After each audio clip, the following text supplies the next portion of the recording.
जो आपकी फिटनेस है वो फिनोमिनल है। फिल्म इंडस्ट्री में शायद आपसे फिट दूसरा कोई एक्टर नहीं है, उसका राज क्या है?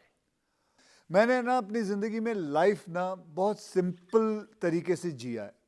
मैं आप लोगों को किसी को कुछ सलाह देना नहीं चाहता हूँ, लेकिन मैं अपने बताना चाहता हूँ कि लाइफ को ना there is a lovely word called simplicity.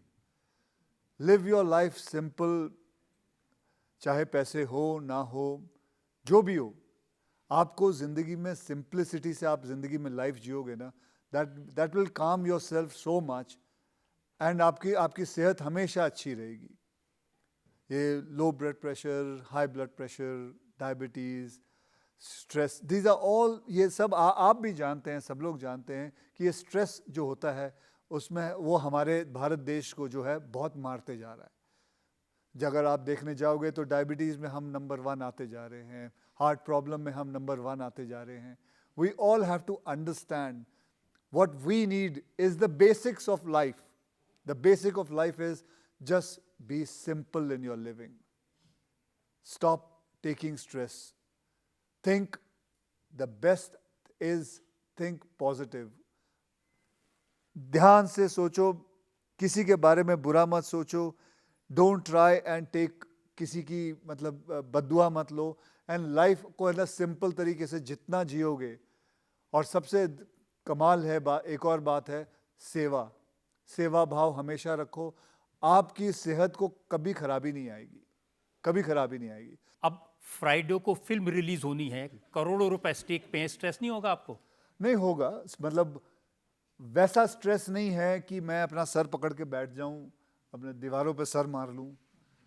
मेरे को ये है कि फ्राइडे सैटरडे संडे अगर मेरी फिल्म नहीं चली, फ्राइडे सैटरडे संडे थोड़ा सा उदास रहता हूँ, घर में चुपचाप रहता हूँ, और फिर सोचता हूँ क्या गलत हुआ होगा, और उसके बाद फैसला लेता हूँ कि अब हो गया, 3 दिन हो गए, you have been quiet, and now it's Monday, I have to go back to another producer, start working for my next film. That's it. Because these things are because I'll tell you, these things are not in your hand. कामयाबी आना ये हमारे हाथ में नहीं है, ये कुदरत के हाथ में है। वो जो देंगे सर आंखों पर, नहीं देंगे वो भी सर आंखों पर। जनता में से एक जो सवाल ले सकते हैं हम? आपने बहुत सारी हीरोइन के साथ काम किया है, आपकी फेवरेट हीरोइन कौन सी है? मेरी फेवरेट हीरोइन, मैंने बहुत सारी हीरोइनों के साथ एक्चुअली सभी के साथ काम किया हुआ है। कटरीना।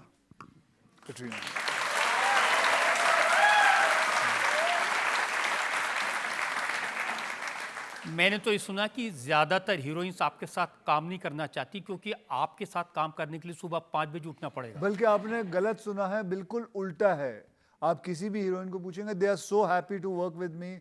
अभी बल्कि हाल ही में मैंने जब गुड न्यूज़ भी की थी तो करीना ने अपने हस्बैंड को बोला था, सैफ को, यार ये मज़ा आता है, सुबह 8 बजे पहला शॉट लग जाता है, 11:30 साढ़े 12 बजे तक पैकअप हो जाता है, मैं घर आ जाती हूँ, I can be with my children. So उससे बढ़िया बात क्या हो सकती है? आदमी को सुबह काम जितनी जल्दी, देखिए सुबह का फ़ायदा क्या है? सुबह का फ़ायदा यह है कि आपको ट्रैफिक नहीं मिलता, आप जल्दी जल्दी शूटिंग पे पहुंच सकते हैं, काम पे पहुंच सकते हैं। और जब आपका पैकअप हो जाता है यानी कि 1:30-2 बजे, तब आते वक्त आपको फिर से ट्रैफिक नहीं मिलता, क्योंकि ट्रैफिक होता नहीं उस वक्त, बहुत कम होता है। ट्रैफिक के आवर्स जैसे आप सब जानते हैं 4 या 5 बजे ट्रैफिक शुरू हो जाता है, तो आप, और फिर पूरा दिन आपको फ्री मिलता है, आप अपने फैमिली के साथ रह सकते हैं, दोस्तों के साथ रह सकते हैं, जो भी आप करना चाहे कर सकते हैं। I think that is what has happened. अगर हीरोइन सब काम करना चाहती हैं बड़ी बड़ी, तो फिर आप हर फिल्म में नई हीरोइन क्यों लेते हैं? 22 से देखिए, मैं उस हिसाब से अगर आप देखा जाए तो मैं नए नए डायरेक्टर्स भी लेता हूँ, and I am very proud of that. I mean say why not, because I find them so greedy for work.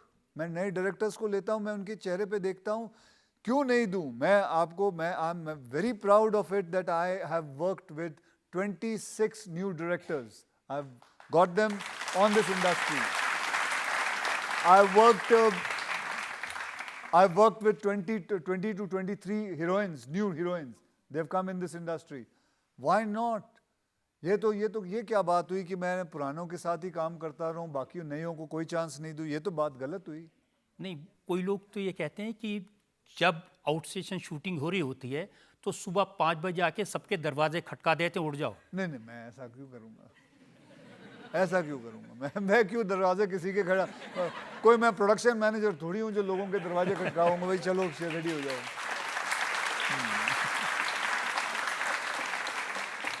Gulshan Grover ने एक इंटरव्यू में कहा कि ये उठा देते हैं सुबह सुबह। गुलशन को कभी उसने कुछ बोला होगा कि मुझे उठा दियो भाई, ठीक है, उठा दिया होगा उस दिन। अब उसने ये आदत समझ ली होगी कि मैं अभी रोज उठाने वाला हूँ, तो गलत बात है। तो फिर तो ज़्यादातर दिन सोते ही रह जाएंगे वो।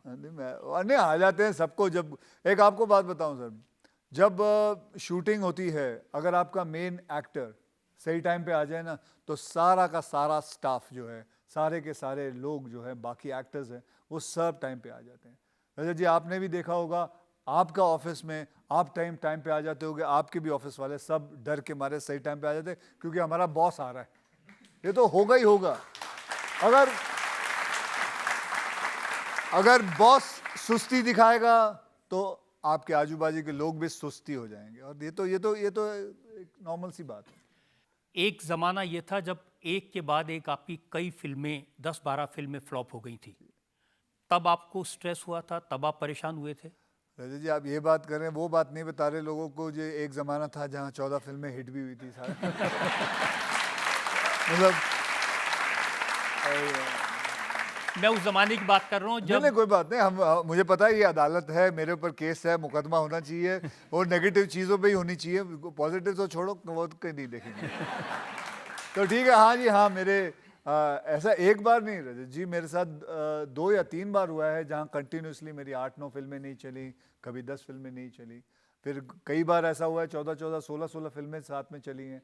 तो ये तो होता रहता है, उतराव चढ़ाव तो होता रहता है। लेकिन स्ट्रेस की बात है, नहीं, स्ट्रेस नहीं हुआ था। हाँ, ये ज़रूर था, एक वक्त था कि जब मेरी फिल्में नहीं चल रही थी, तो मैंने सोचा अब क्या करें, और करीबन 14-15 फिल्में नहीं चल रही थी। तो आई थॉट कि maybe I am not cut out for this, तो कुछ ना कुछ तो काम करना है। तब मेरा एक दोस्त था कनाडा में, तो उसने बोला तू इधर आ जा, इधर काम करेंगे, साथ में कुछ करेंगे, यहाँ बिज़नेस करते हैं। उसका कोई बिज़नेस था, कार्गो का बिज़नेस था।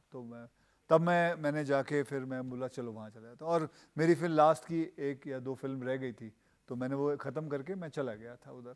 फिर उधर काम थोड़ा करने लगा था। तब तक फिर जब ये फिल्म रिलीज़ हुई, ये हिट हो गई। फिर वो अगली वाली भी, वो भी हिट हो गई। तो ये जो जानवर फिल्म थी, अगर सनी देओल इसमें काम कर लेते, आपको मौका नहीं मिलता, तो आप तो कनाडा चले गए थे, बस गए थे वहाँ जाके। मैं अपने आप बहुत सारी फिल्में, फिर मैंने अपने दोस्त को कहा कि नहीं, मेरे को लगता मुझे वापस जाना चाहिए। फिर मैं वापस आ गया था। वो मेरे कई पास साल तक आप कनाडा के सिटीजन बने रहे। जी बिल्कुल, क्योंकि वो मैं उसको देख ही नहीं रहा था। मेरे को थोड़ी ये है कि मैं हूँ तो भारतीय ही, और ऐसा नहीं है कि हमारे देश में लोग बाहर नहीं जाते काम करने के लिए, और या बाहर से लोग हमारे देश में नहीं आते काम करने के लिए। काम करने जा रहा हूँ, और उसके अंदर मैं उधर रहने लगा, तो मेरा पासपोर्ट उधर आका हो गया। और फिर उसके बाद जब यहाँ आ गया, तो यहाँ आके फिर मैंने ये बात नोट ही नहीं की है कि मुझे पासपोर्ट चेंज करना। उसके बाद जब मैं कुछ ट्विटर्स पे पढ़ने लगा लोगों के फैंस के, और ये कि मुझे अपना बदल लेना चाहिए, मैं जाके अप्लाई करके फटाफट बदल दिया। उस समय लोग तो ये कह रहे थे कि टैक्स बचाने के लिए ये कनाडा के सिटीजन बने हुए हैं। आप अगर पासपोर्ट आपका कनेडियन रहे, तो you have to pay your taxes at the source way you earn it. So my source was here, I used to always pay my taxes here. नहीं, वो गलत बात है। I was at that time also, when I had a Canadian passport, I used to pay my taxes, and I was the highest taxpayer that time also. तो अब आप भारत के नागरिक बन गए हैं प्रॉपरली? जी बिल्कुल, आज से 2 साल पहले से। मैं भारतीय ही था। मैं कहीं गया नहीं था। तो मैं वापस से कह रहा हूं, उस वक्त भी सारे टैक्स मैं भारत में ही देता था। कनाडा में एक फूटी कौड़ी नहीं दी है, जहाँ ही मैंने दिया था।